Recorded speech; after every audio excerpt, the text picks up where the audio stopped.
Estamos por comenzar la comunidad de hombres para hombres Hermandad. ¿Por qué sigue siendo pertinente un sistema Montessori que se inauguró en 1907? Yo de veras me lo pregunto.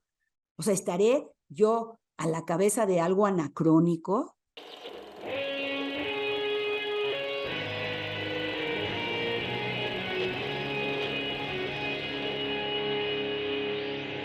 Bienvenidos a Volver al Futuro Podcast, donde platicamos con las mentes que nos impulsan a crear el nuevo paradigma de salud y bienestar, conducido por Víctor Sadia.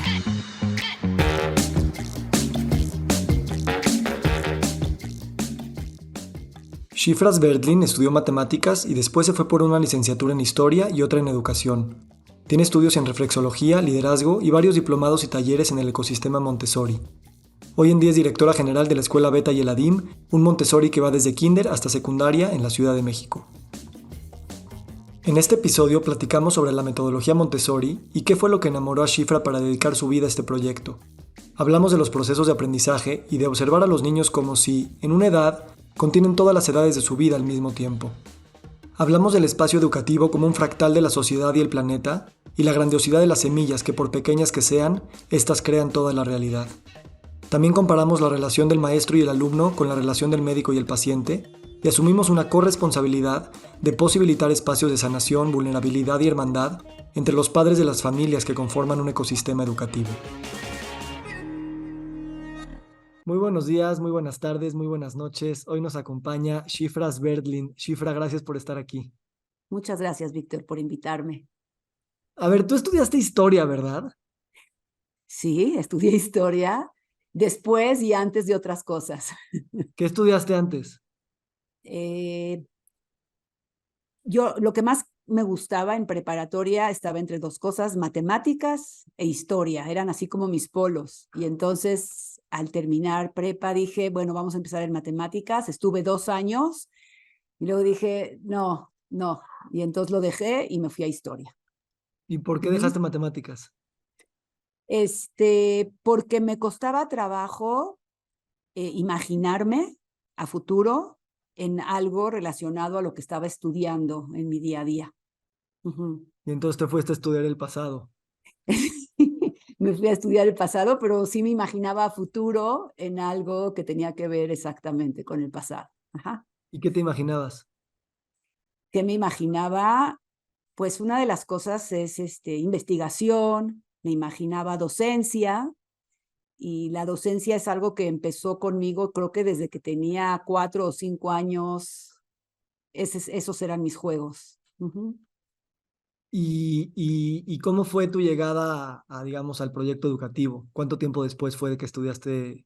Uy, tardé mucho porque, de hecho, dividí mis estudios, 2 años los estudié en la Ibero y después me fui a Israel a vivir y entonces terminé ahí en la Universidad de Tel Aviv.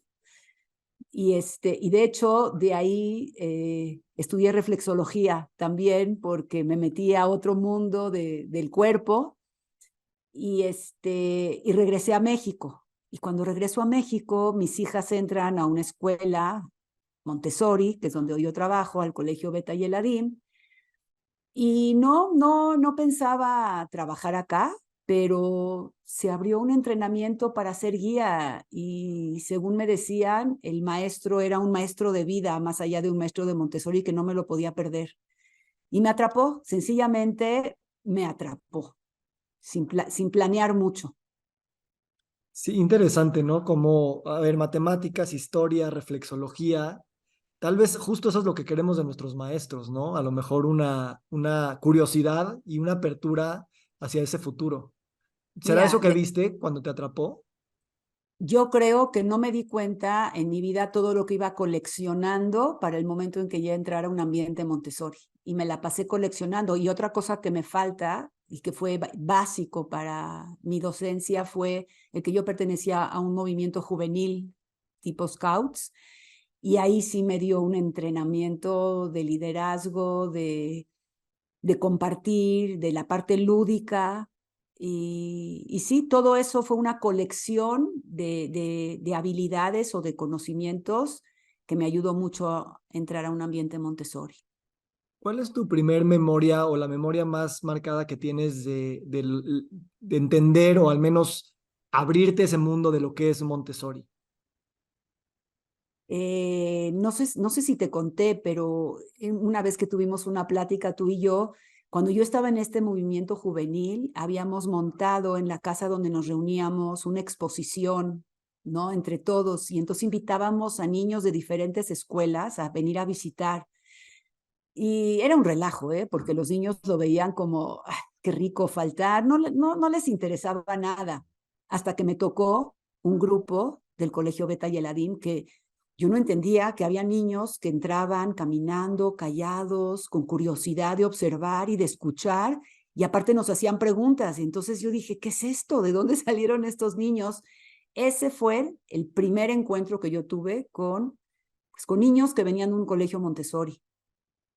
O sea, primero viste, digamos, lo Montessori en funcionamiento a través de los niños que en la teoría o que en el concepto. Sí, no, yo digo, sí sabía de esta escuela, pero pues no mucho, y fue eso, el ver a estos niños, su curiosidad, su atención, su escucha, su concentración, y ya, yo tenía como 18 años más, ya, mi entrada a Montessori fue mucho después. Ok, ya te entendí. Y cuando fue este curso, esta formación, eh, ¿qué fue lo que te atrapó hoy en retrospectiva? O sea, que tú dijiste, eso es lo que me enamoró, sí que prendió un químico adentro de ti para decir, esto es. Mira, no te voy a mentir, los materiales son mágicos, o sea, es un hechizo, te hechizan, no puedes creer lo que estás viendo. Y yo te digo, hice por lo menos 2 años de carrera de matemáticas, pero ver los materiales a donde ves cómo se construye un trinomio al cubo perfecto o una raíz cuadrada o el análisis de un enunciado tan claro. Yo haz de cuenta que pasé otra vez la escuela sola, nada más trabajando con los materiales. Fue algo muy egoísta al principio. Fue ese gozo para mí sin pensar que iba a trabajar. Pues eso es también, ¿no? La docencia pura, Sí, el sí, explorar por ti.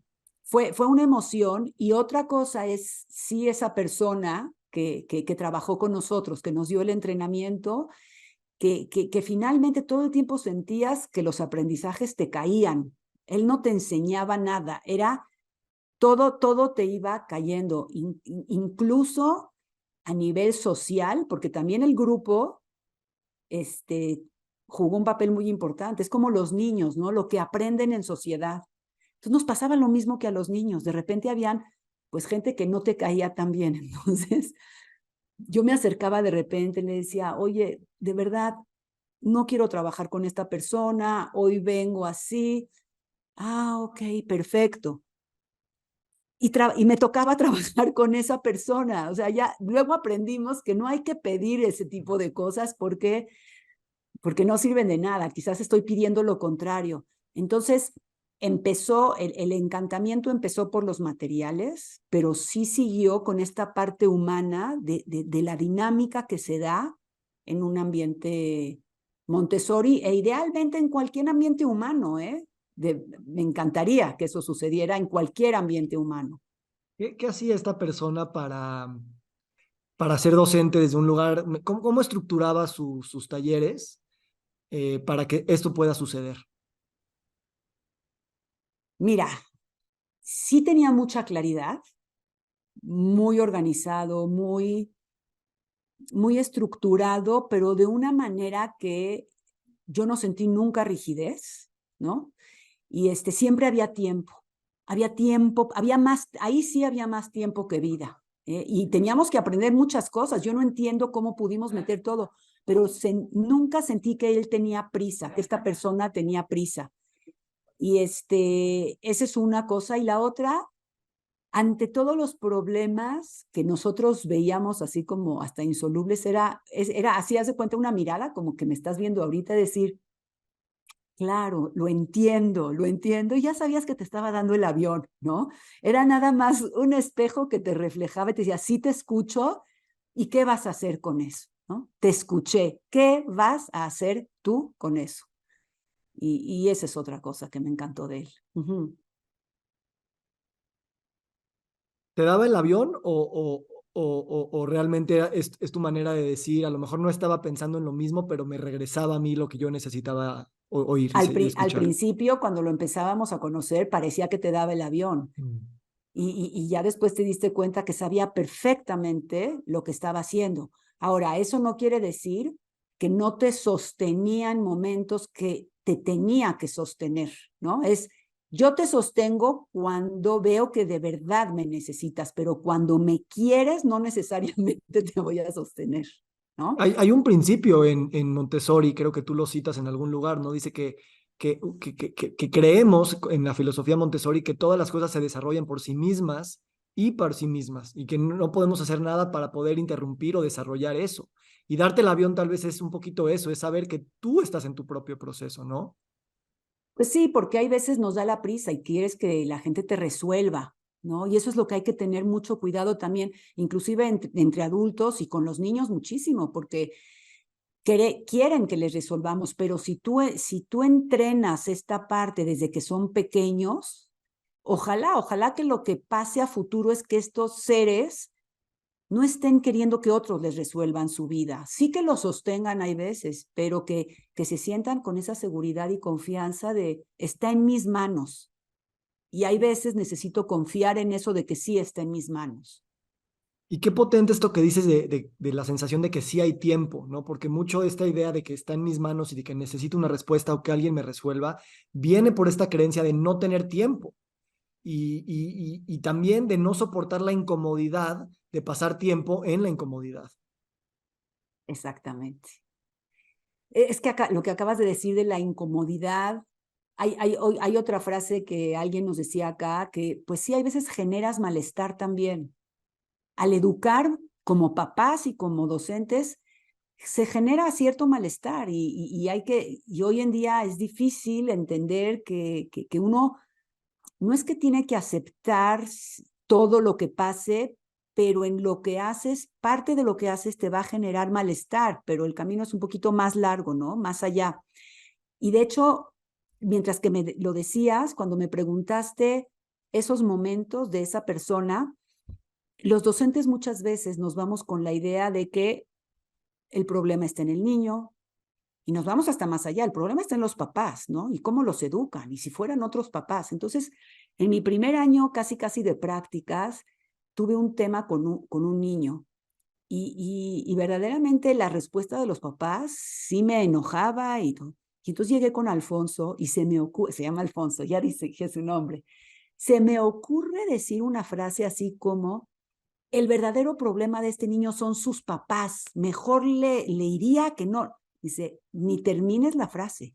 No lo digas ni lo pienses, porque son los mejores papás que les pudo, porque son los papás que le tocaron. Entonces, me dio una lección súper fuerte, sobre todo de humildad y de reconocer en el otro que cada quien estamos en donde nos tocó estar. Y esa es otra gran lección que me dio este gran entrenador. Y platícame tu rol antes de ser directora, porque me interesan mucho las contradicciones que se viven en la dirección de un proyecto educativo, que tal vez no se sienten en el cuerpo igual cuando no eres la directora. ¿Cómo fue antes de ser directora? Bueno, yo estuve en grupo 12 años y yo pensé que ahí me las iba a llevar siempre. O sea, dije, si alguna vez me voy de acá es porque ya acabé. No me imaginaba otra cosa, ¿sí? De todas maneras, eres un líder, porque eres un líder, aunque sea diferente, pero eres un líder con niños, eres un líder con tus compañeras, hay veces, y eres líder con los papás. Y de hecho, cuando de ahí yo me convertí en coordinadora del nivel, ¿sí? De lo que es la edad de primaria. Entonces, ahí pues es otro tipo de liderazgo. Pero la verdad, Víctor, no hay tanta diferencia. O sea, sí se crece en la cantidad de contradicciones, pero si quiero ser coherente conmigo misma, ese mismo trabajo que yo hacía con los niños es lo que quería hacer con mis compañeras, ¿no? O con mis colaboradoras. Entonces, ahora mis colaboradoras se convierten en mi grupo de niños a donde tú quieres otra vez generar independencia, autogestión, que tengan agencia, que resuelvan sus temas. Y después, pues cuando me convierto en directora general, sí se complejiza, sí se complejiza. No es nada más que es más grande, no. O sea, sí es más complejo, pero es así también como un manejo de, no sé si de fuerzas, de energías, que dices, ¿cómo le hago ahora para traer todo esto a un nivel mucho más amplio, que todavía rescato de cosas del ambiente y cómo las hacía con los niños, ¿eh? No, pero sí hay un nivel de complejidad y de contradicciones más grande. Y entonces lo que tengo que aprender, Víctor, es a vivir con más contradicciones. Se me hace increíble que lo digas porque es como en lo chiquito como en lo grande, ¿no? Como en local como en lo global. Y hemos hablado mucho de los fractales. Me gustaría que nos platicaras esta visión que tienes de cómo los fractales nos espejean realmente muchas de las maneras en las que habitamos y somos, y cómo estos tienen tanta injerencia en estas discusiones que tenemos, tanto de temas de educación como en los procesos civilizatorios y regenerativos y casi de procesos de paz, a nivel, digamos, grandote. Pero como dices, no es que nada más es un tema de tamaños. No es nada más un tema de tamaños, pero no olvidar que esos pequeños, esos niños, o sea, que nosotros fuimos esos pequeños, esos niños, que adentro de nosotros está ese niño, está ese adolescente que fue. Entonces, en realidad, todos estamos, pero en otros momentos de nuestra vida. Y de hecho, al estar con un niño, casi también me lo imagino que estoy con el adulto que va a ser. Y en ese sentido se ve todo, haz de cuenta, como un helecho o como un copo de nieve, ¿no? A donde te alejas y se ve, pero te vas acercando y encuentras lo mismo, y te vas acercando y encuentras lo mismo. Entonces, muchas veces estoy con un papá y de verdad me llegan flashazos de que, ajá, aquí está este adolescente, y no lo trato de analizar, no es por eso, es para sensibilizarme de que aquí está presente el adolescente y el niño que fue.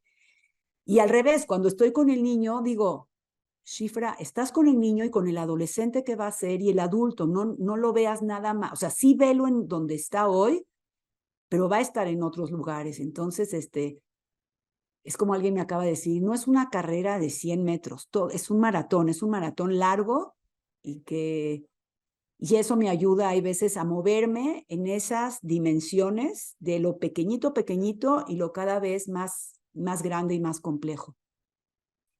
Me encanta este concepto que apuntas, que es que todo el tiempo somos todas nuestras edades, ¿no? No nada más las del pasado cuando somos niños, que ahorita soy niño contigo en este momento, y también las edades con las que aún no tengo en el futuro. Y de alguna manera, un Alfonso que te dice, hay tiempo, es más una perspectiva, o de un niño o de un abuelo que ya no tiene prisa, porque ya se va a morir, ¿no? Y entonces... Eh, me encanta que dices, no es por juzgar ni por psicoanalizar, es por sensibilizar esta coexistencia de dimensiones. Así es, así es. Y un elemento increíble, si dices de parteaguas en este camino de la docencia, cuando termina nuestro curso de entrenamiento de Jazz Montessori, nos cuenta Alfonso es una historia que se cuenta, creo que te la conté la vez pasada, de los indios norteamericanos, no me acuerdo cuál de los grupos, ¿no? Del gran alfarero. Y entonces el gran alfarero, pues es un maestro que les enseña, ¿no? A sus alumnos la alfarería. Y cuando termina el curso y se van a graduar estos alumnos, hacen la pieza perfecta, la pieza magnífica, y la agarra y enfrente de todos la rompe, la deja caer. Y entonces todos, pues obviamente, sí es un shock muy fuerte. ¿Cómo? Y entonces, ¿qué voy a hacer yo? ¿No? Y así no los hizo. Ahora, váyanse ustedes. Ahora, te puedes llevar pedacitos. Pues sí, te puedes llevar pedacitos e incluirlos en tu propia pieza, pero el mensaje es, rompe lo que este maestro te dijo y empieza tú desde cero y construir, pero ya está en ti, ya está en ti, ya está en tu barro esas piececitas. Y es ahí a donde, dentro de Montessori, que empezaste tú hablando del adulto, que me lo dijiste antes de empezar, a donde desaparece muchas veces. Y muchas veces desaparece a lo largo del día. O sea, me ha tocado que entro a un ambiente y no encuentro al adulto, no sé dónde, yo creo que no está, no, sí está, pero está perdido por ahí trabajando con un niño en el piso que ni siquiera veo. Y esa es otra parte muy importante de la temporalidad, a donde de repente el adulto no está ahí y está el niño, y el niño es el líder, ¿no?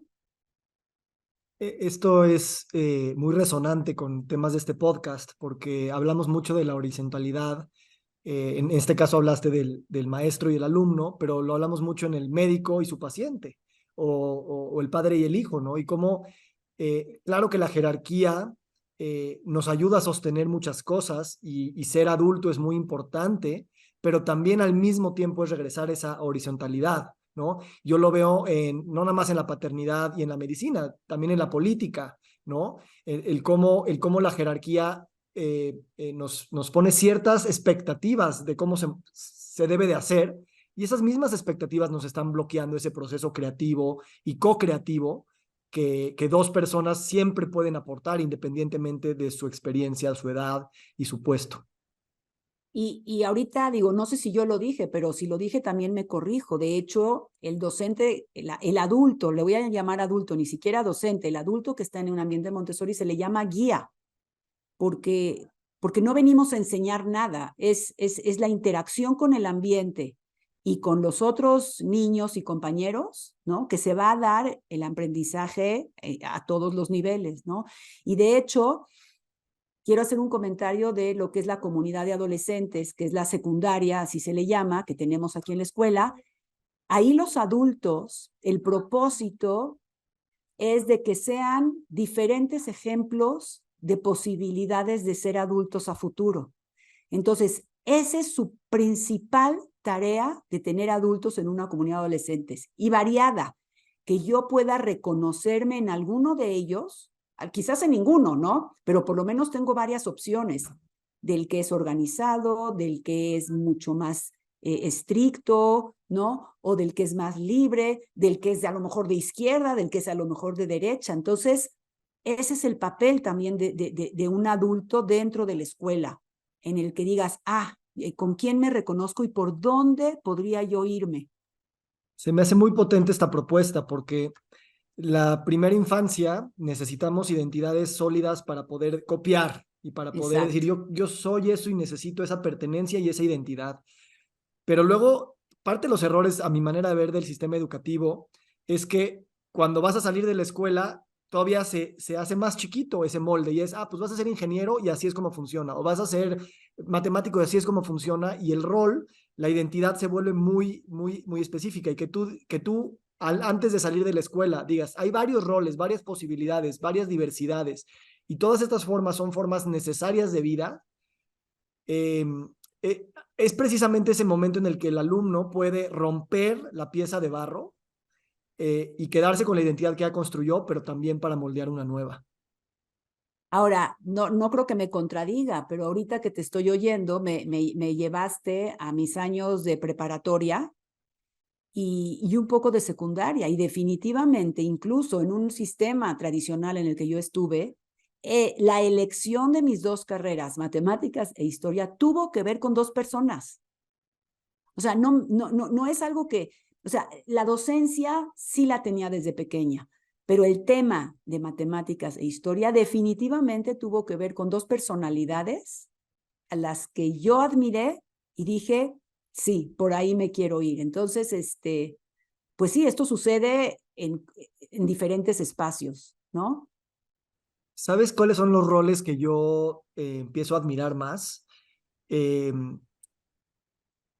a ver, y ahorita también pensando en la historia, ¿no? A veces tenemos como las grandes figuras de la historia, en la ciencia, en las artes, en lo que sea. Y normalmente es gente como, bueno, no sé, no quiero generalizar justo, pero a la gente que estoy admirando mucho es como de la gente como que acuerpa distintas identidades al mismo tiempo, o que las va cambiando de manera regular. Me hace ver que no me tengo yo que atrapar en algo y que esa expectativa es una expectativa también creada, ¿no? Y también es muy terapéutico el decir, pues sí soy, pero también pues puedo dejar de ser, ¿no? ¿Cómo eso en un niño, yo creo que es muy, muy, muy fácil de ver, ¿no? El niño le cambias el ambiente y se transforma. El adulto no, el adulto se lleva esa identidad a todos los cuartos a los que entra, ¿no?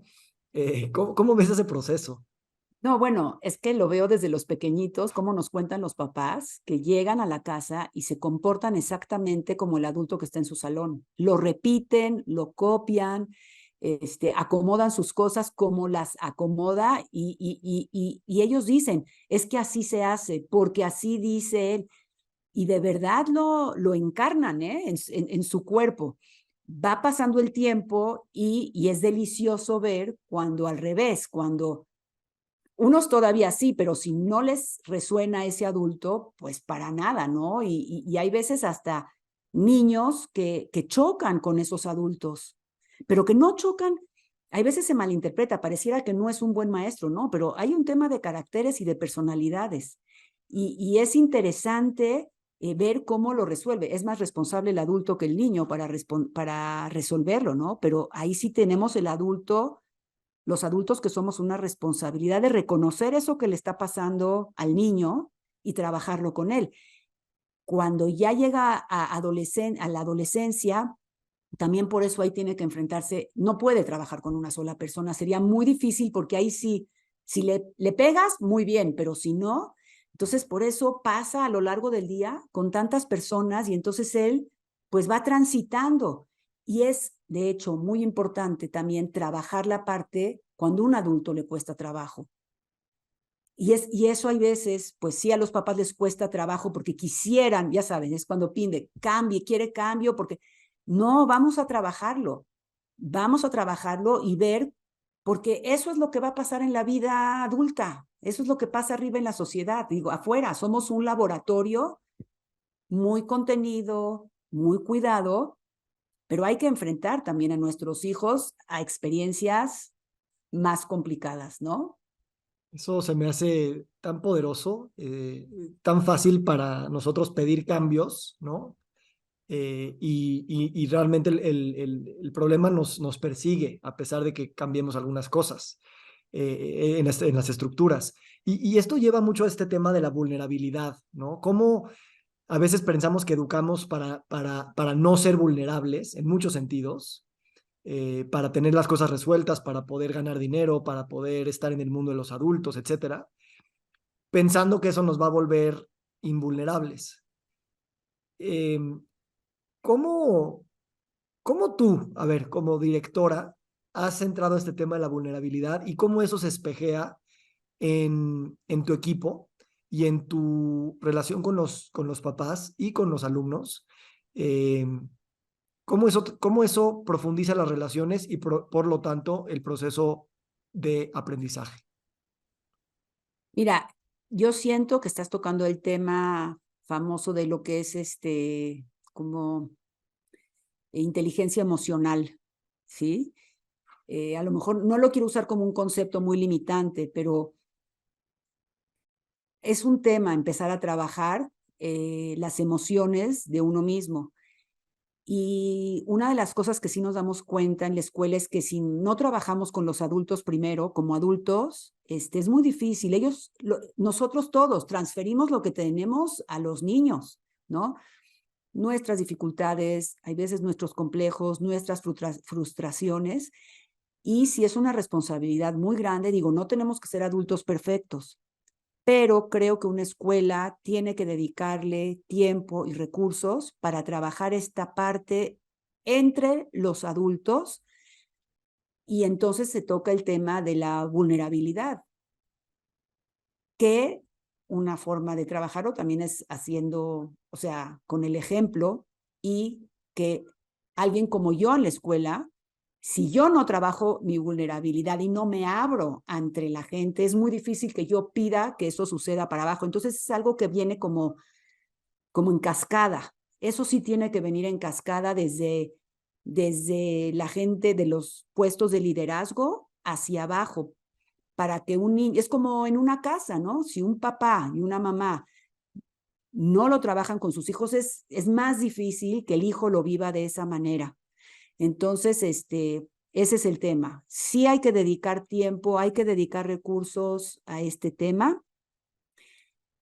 Y me llevas, cuando te estaba oyendo la pregunta, no sé por qué dije, a ver, me estás hablando también de construcción de paz. ¿Por qué? Porque tú para construir entornos pacíficos, pues tienes que aceptar que la gente viene como viene y la tienes que aceptar a la persona en su totalidad. Que puede trabajarse, sí, sí se puede trabajar.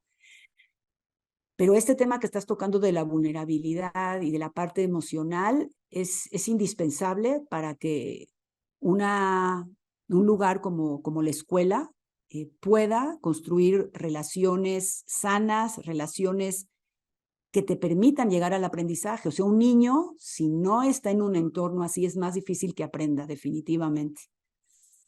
¿Tú has visto escuelas en algún lugar del mundo donde se, se atiende el tema de inteligencia emocional, de vulnerabilidad, de sanación en los padres?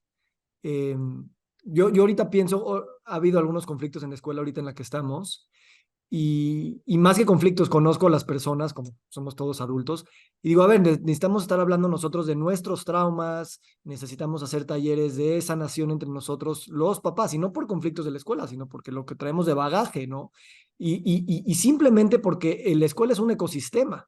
Entonces, en el momento en el que o sea, no nada más es por dar el ejemplo, es también porque la salud, la sanación se teje dentro de los tejidos sociales. Y obviamente tienen que ser intergeneracionales y obviamente tenemos cosas pendientes como adultos. A veces los adultos tenemos más cargas que los niños y pretendemos que es al revés, ¿no? ¿Tú lo has visto en alguna escuela que digan, a ver, aquí es también para los papás, de una manera como muy abierta? Porque hay muchas escuelas que les ponen énfasis al desarrollo socioemocional de los niños y eso es padrísimo, pero normalmente no los veo hablando con los papás más allá que de la teoría.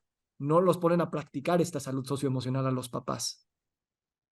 Pues yo creo que ahí sería romper un paradigma interesante, Víctor, porque estás hablando de algo que efectivamente, digo, ya ni hablar de las escuelas de mis papás o de cuando yo fui a la escuela, que yo creo que mis papás no se, mi papá definitivamente no se paró en mi escuela ni una sola vez, ¿no? Y mi mamá un poco más. Inclusive, y tú lo sabes, en nuestra escuela en Beta y Eladín trabajamos mucho con los papás, pero en el sentido que tú dices, yo creo que es romper un paradigma.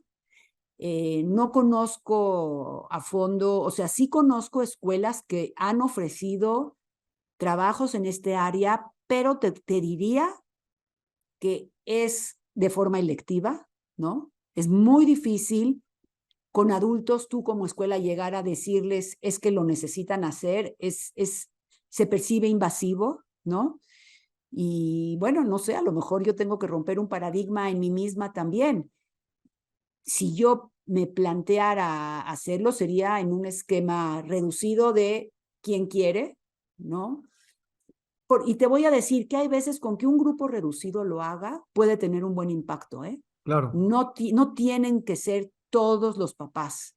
Ya sabes, esa proporción de 20, 60, 20, de que el 20% te puede deshacer un grupo, pero el 20% te lo construye completamente. Y el tema es con los del medio, que los acerques más al lado constructivo. Yo lo veo mucho con los profesionales de la salud que afortunadamente cada vez más pues toman cursos de salud emocional, salud mental, todo esto, pero sigue muy a nivel teórico, se sabe la teoría, saben que sus pacientes están pasando por estos temas que están ligados a sus enfermedades y a sus identidades, pero siguen ese terreno teórico, o sea, no se les ocurre a veces a los profesionales de hacer sus propios círculos de sanación, de hacer sus propias terapias, y realmente los que trascienden, y por eso yo creo mucho en el coaching, por ejemplo, que por naturaleza un coach es alguien que sufrió todos esos temas y después dijo, voy a ayudar a alguien, ¿no? A veces el profesional de la salud no. Y igual con la docencia, igual con los padres de familia, que nos convertimos en padres y pues nada nos calificó de una manera u otra para ello.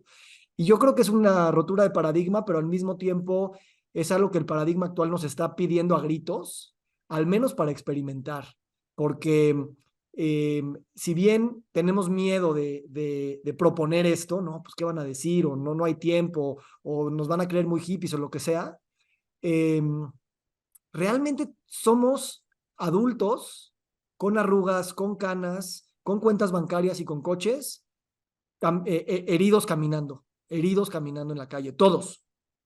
Y yo mientras más veo eso, digo, es que ya, o sea, nada más es reconocer lo que está ahí y es obvio y estamos rogando porque alguien diga, yo también necesito ayuda, yo también no la tengo resuelta. Entonces, pues ya nada más para decirlo así, o sea, así es. Pero te voy a decir, Víctor, a diferencia, también he visto una diferencia hacia lo positivo, de que a título individual sí veo a más padres y madres de familia haciéndolo. Eso que tú estás diciendo, en porcentajes, yo veo más gente involucrada en estas actividades, ¿sí? Incluso te comento que ahorita estamos en el proceso de admisiones para el ciclo 25-26, y cuando yo leo lo que escriben de sí mismos, me doy cuenta cómo ha cambiado esta generación, ¿no? ¿Cuántos papás ya desde muy jóvenes se dedican al trabajo personal? Sí, qué padre. Entonces, uh-huh, Yo estoy de acuerdo contigo y justo por ahí veo que si involucramos este factor social, porque sí estamos trabajando más en nosotros mismos y claro, y eso está increíble, pero sigue habiendo este estigma como no te lo voy a contar tanto, ¿sabes? sí. Es mi terapia o es mi yoga o es mi proceso, pero no lo abrimos de una manera social para que lo sostengamos en conjunto. Y ese siento que sí es un paso que estamos siendo un poquito lentos, porque la salud también es social en ese sentido y el vínculo es también lo que sana. Entonces, ni siquiera tenemos que entrar a terapia juntos, nada más compartir lo que estamos viendo nosotros en nuestras terapias, por ejemplo. Bueno, pues me lo llevo a título de tarea para pensar. Y yo también, no creas que lo estoy aventando a ti, me lo estoy llevando yo, porque yo también como papá y como miembro de una comunidad, esto va a venir más de ahí que de la dirección de una escuela o que del el statement de la misión de una escuela. Sí me imagino una escuela en San Francisco diciendo esto lo hacemos aquí y a esto te inscribes si tú quieres, pero realmente como van a hacer es cuando los papás digan, eh, a ver, ¿qué mejor lugar donde además nuestros hijos nos están confrontando con las heridas que no hemos observado, por no decir traumas, y entre nosotros que pedimos cambios, que pedimos, que nos reflejamos con los demás papás por estas proyecciones, pues traerlas aquí y decirlas, a ver, yo te dije esto porque en mi infancia a mí me pasó esto, ¿sabes? Ese es un espejo padrísimo. Al igual que como cuando juntas pacientes con cáncer o de diabetes, al igual acá, porque los espejos con los que están confrontándose para que salgan estos, eh, voy a decir reflexiones, pero realmente son reacciones, pues está ahí todo el tiempo. Ahora, lo que sí podemos hacer las escuelas, y creo que es importante, es sensibilizar y trabajar con el personal de que esto sucede, esto existe. Entonces, cuando tú tienes un papá o una mamá reaccionando fuertemente de alguna manera, ok, ¿qué vas a hacer, no? ¿Te vas a cerrar tú también? ¿Vas a responder así? O a lo mejor vas a respirar y vas a decir, ayúdame a entender lo que me estás tratando de decir de otra manera, ¿no? O sea, sí tenemos que, ahí sí, dar herramientas, digo, porque el personal, pues es igual que los papás, también viene con su historia, pero al estar del lado profesional, tenemos una responsabilidad de no ser los terapeutas de los papás, pero sí de aprender mejores respuestas ante ciertas acciones o lenguajes de los papás. Fíjate que me recuerdas a una persona que estuvo en este podcast, Celina de Sola, y ella trabaja con trauma en países latinoamericanos de mucha violencia y todo esto. Y dice, o sea, precisamente profesionales de la salud que tengan el trauma son muy pocos por país y no son los únicos. Entonces nosotros, su ONG se dedica a entrenar a las enfermeras, a los doctores, a los policías, a los de las ambulancias, a todos los servidores públicos de cualquier área, porque el trauma se está tejido y no es nada más un experto al que lo vas a mandar. Y justo de eso se trata. Me encanta eso que dices. Y qué curioso, porque tú ya abriste otro tema, ¿no? O sea, estamos hablando todo el tiempo de los docentes, pero en una escuela, hay un grupo muy grande que tiene relación con los niños, aunque no estén en el grupo. Y es esencial el trabajo con ellos también, porque la escuela arranca con la persona que te recibe en la entrada y con la que te despide, y si tienes transporte escolar, con la que te acompaña, y si se rompió algo en tu salón, va a entrar a arreglar algo, y para el niño es el universo completo. Él no hace diferencia, y esa persona también educa dentro de un ambiente, es increíble. Todos somos educadores. Entonces, esta persona que trabaja, pues, con lo que me acabas de contar aquí también, y cada vez nos damos cuenta que tenemos que incluirlos en la medida de lo posible cada vez más en el área pedagógica. Sí. Y otro actor que también está muy patente y a veces no le ponemos atención es el territorio, ¿no? El lugar físico en el que estamos viviendo, las paredes o las plantas en las que estamos inmersos.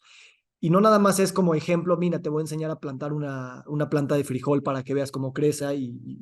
Es esta interacción de decir, no estamos separados del territorio y del ecosistema natural y social y contextual en el que estamos. Entonces, más allá de la puerta de entrada, pues, ¿quién está afuera? Y quién está caminando en las banquetas de tu escuela, ¿no? Bueno, tú acabas de tocar un concepto esencial en Montessori, regresando a Montessori, que es el ambiente preparado. Y entonces, para entenderlo rápido, el ambiente preparado ideal para el ser humano es el útero. Ahí está todo exacto como tiene que estar. Bueno, si no hay cosas extremas, ¿no? Pero el niño se abastece de todo lo que necesita.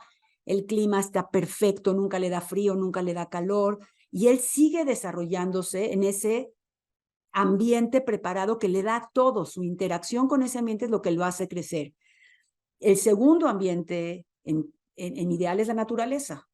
O sea, ahí es donde el hombre primitivo apareció, y en su interacción con la naturaleza es como fue desarrollándose, adaptándose a todos los ambientes, y de hecho por eso puede adaptarse a casi cualquier ecosistema, ¿no? Porque entra en interacción con ellos. Y entonces esa idea la agarra Montessori y dice, ok, quiere decir que el ser humano entra en interacción con esa parte afuera de él. Pero ¿qué hay afuera de él? Está inclusive lo inanimado, ¿no, Víctor? Inclusive las piedras son parte de ese ambiente, y entonces es lo inanimado y todas las demás especies, y en especial, pues la especie humana, ¿no? Con el que me... Entonces, pues sí, aquí en la escuela, por suerte, también tenemos integrado dentro de ese ambiente preparado, pues el espacio físico, ya sea el vegetal o el animal. Y un filósofo, Mansur, aquí en México, y que ha escrito libros sobre esto, me decía, y que está muy metido en el área de Montessori, me dice, es que hay un rompimiento tan grande entre el ambiente preparado cuando sale el niño hacia nuestra ciudad, hablando de la Ciudad de México, claro, afuera sales y lo menos preparado que hay, ¿no? Pero, pues bueno, tenemos mucho trabajo que hacer. Sí. Sí, y tan solo por ponerle atención a estas cosas, aunque no las puedas cambiar, digamos, físicamente o temporalmente, es suficiente, no sé si suficiente, pero un gran primer paso para encontrar ese tipo de formas, ¿no? Yo ahorita escuchándote y también, o sea, la educación, ¿no? La palabra educación es como el peor de los males y el mejor de las soluciones, ¿no? De alguna manera. Eh, es paradójico, y por eso lo que me gusta pensar es que la educación, yo que me dedico un poquito al pensamiento sistémico, me doy cuenta que está muy ligado el concepto educación al concepto salud, al concepto bienestar, al concepto riqueza, al concepto sustentabilidad, ¿no? O sea, como que son los mismos valores que permean estos ideales que tenemos por cada una de estas áreas de vida, que a veces también valdría la pena que no las llamemos como si fueran cosas separadas. Y no, yo estoy en educación, yo estoy en salud, y tú estás en urbanismo, y esta persona está en economía regenerativa. Realmente está habiendo pues no es una fusión, realmente siempre fueron lo mismo y nosotros lo separamos en áreas. ¿Cómo tú eso lo vives y ves que la educación en las siguientes décadas pueda evolucionar desde ese lugar? donde la educación no está separado de todas esas áreas que pensaríamos que están en otro lugar? No sé, es una pregunta muy difícil, la verdad, pero es que hay cosas esenciales que no cambian. Y quizás esa pregunta el ser humano se la viene haciendo desde siempre. Y es nada más replanteársela constantemente. Y es pertinente en cada momento de la vida.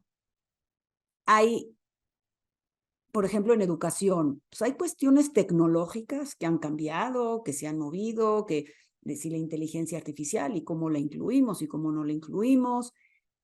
O sea, yo creo que a mí me gustaría diferenciar entre,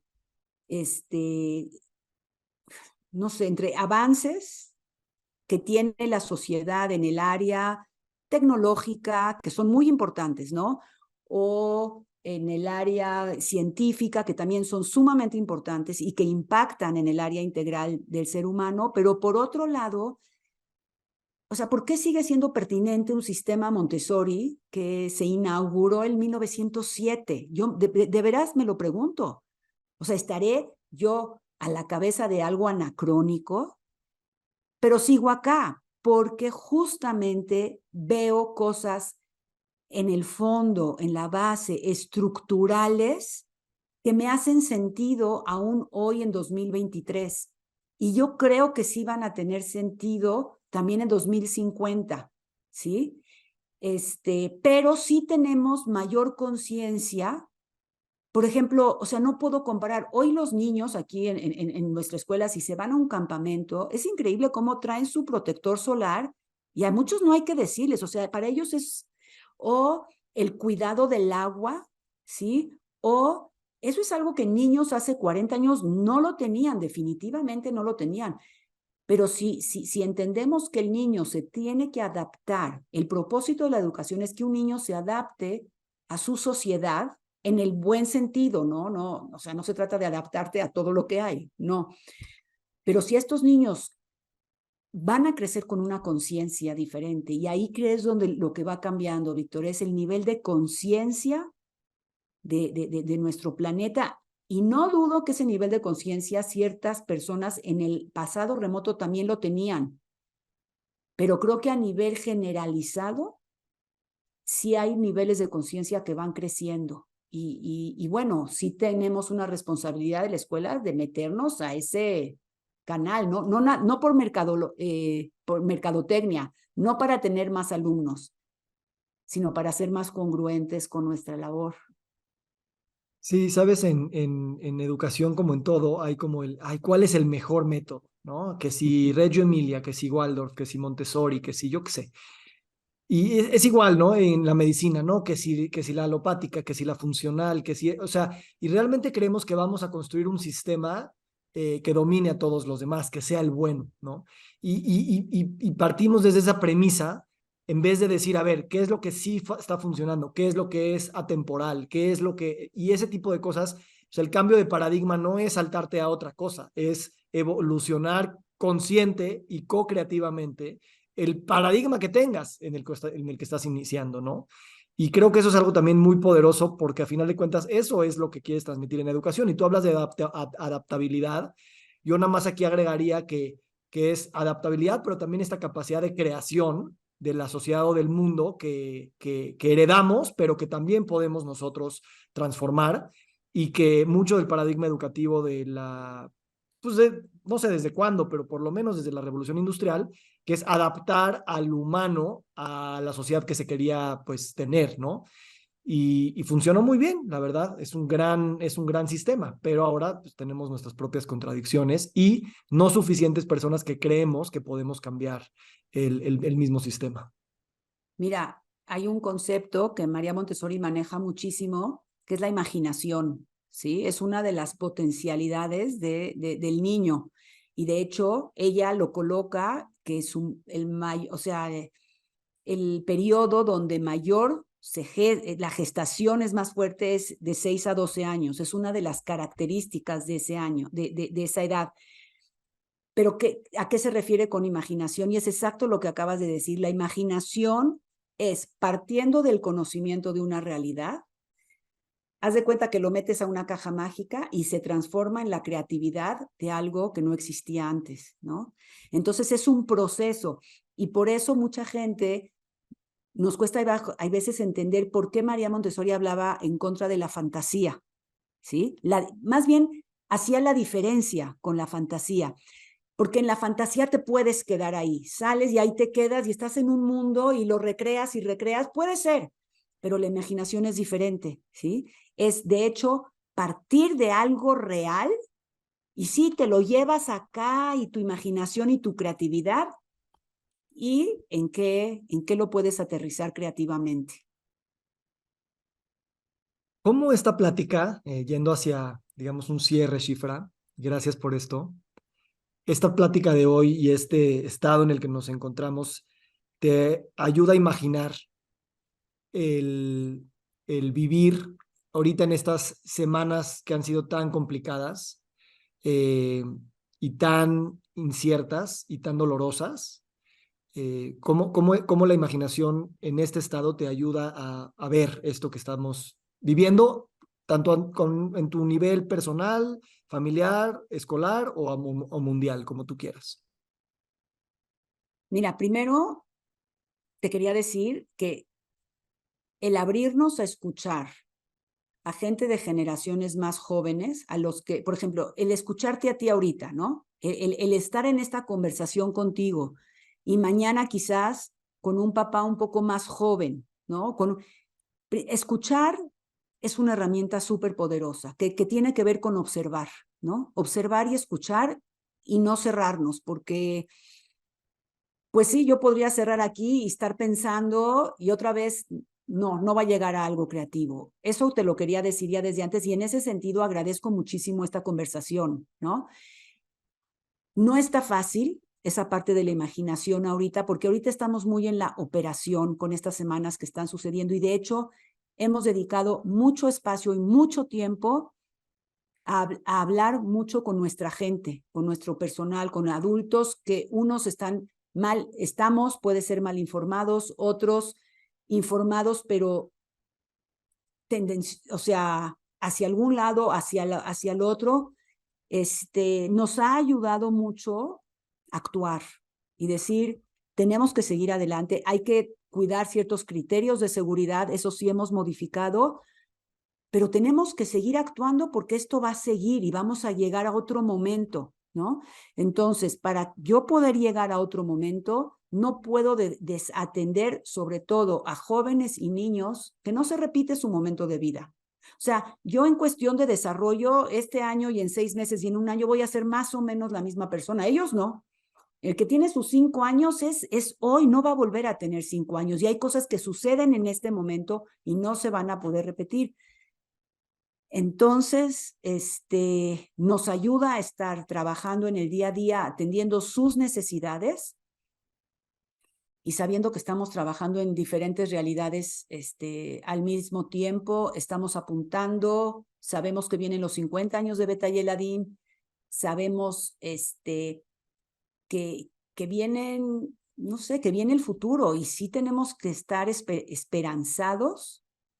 No decir hay que estar optimistas y positivos, no va en ese sentido.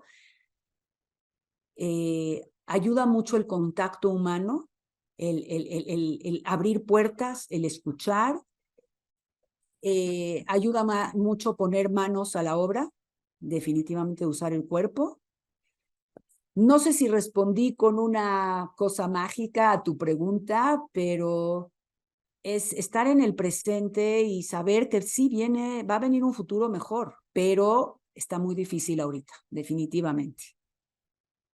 Gracias. Yo, a los pocos días que estalló la guerra, tenía un evento muy importante y yo estaba en un estado de ánimo muy, pues, no sé cómo llamarle. Y, y alguien me escribió, me dijo, qué bueno que esto va a suceder este fin de semana porque va a ser un oasis de paz, va a ser un oasis de luz, ¿no? Y a mí se me hace muy bonito esto que dices, por un lado, porque esa contención eh, tan clara de decir, estas personas, ahorita es cuando tenemos que atenderlas más que nunca. Wow. Y dos, qué bonito también decir, vamos a seguir haciendo lo que venimos haciendo todo el tiempo, no tenemos que cambiar nada. O bueno, a lo mejor sí, pero quien somos está bien y sigamos afirmando que lo que estamos haciendo es lo que tenemos que estar haciendo. Y ese es un recordatorio muy poderoso, porque te da la certeza de que aún en momentos de crisis y de dificultad, reafirmas que lo que tú estabas haciendo es lo que quieres seguir haciendo en tiempos de paz y en tiempos de guerra o cualquier tipo de tiempo. Y curiosamente, porque tú lo sabes, justo nuestro proyecto que arrancó desde julio a 2 o 3 años tiene que ver con construcción de paz. Y no pudimos haber elegido esto en mejor tiempo. Digo, siempre es buen tiempo, pero estamos en eso.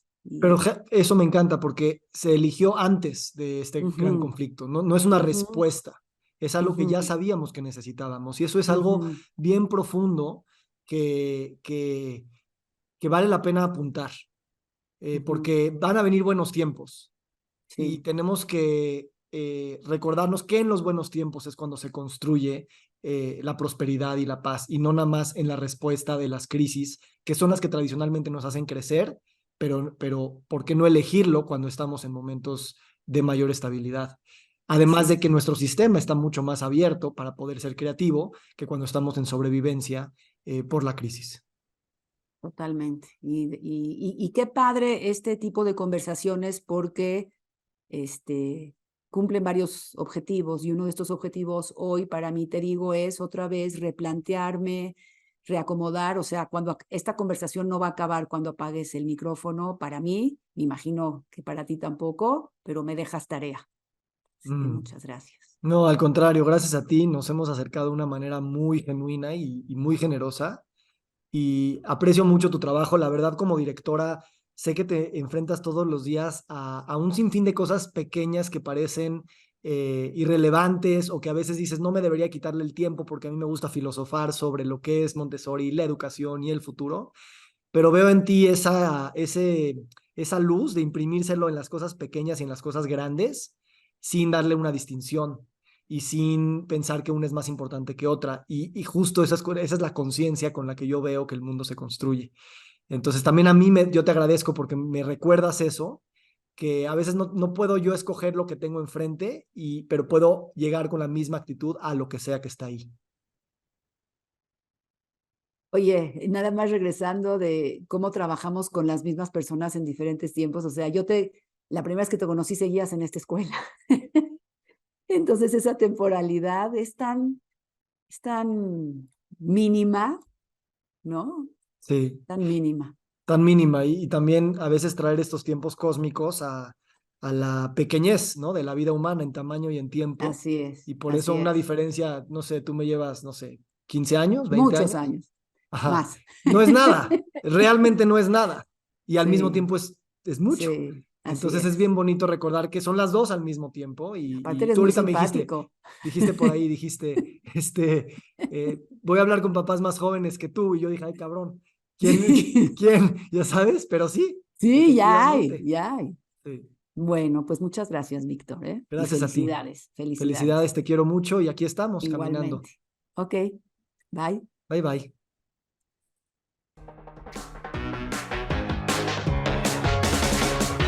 Nos encantaría recibir tu retroalimentación de estos podcasts para continuar generando contenidos que te sean útiles e interesantes. Si puedes, déjanos un comentario en la página web victorsaadia.com.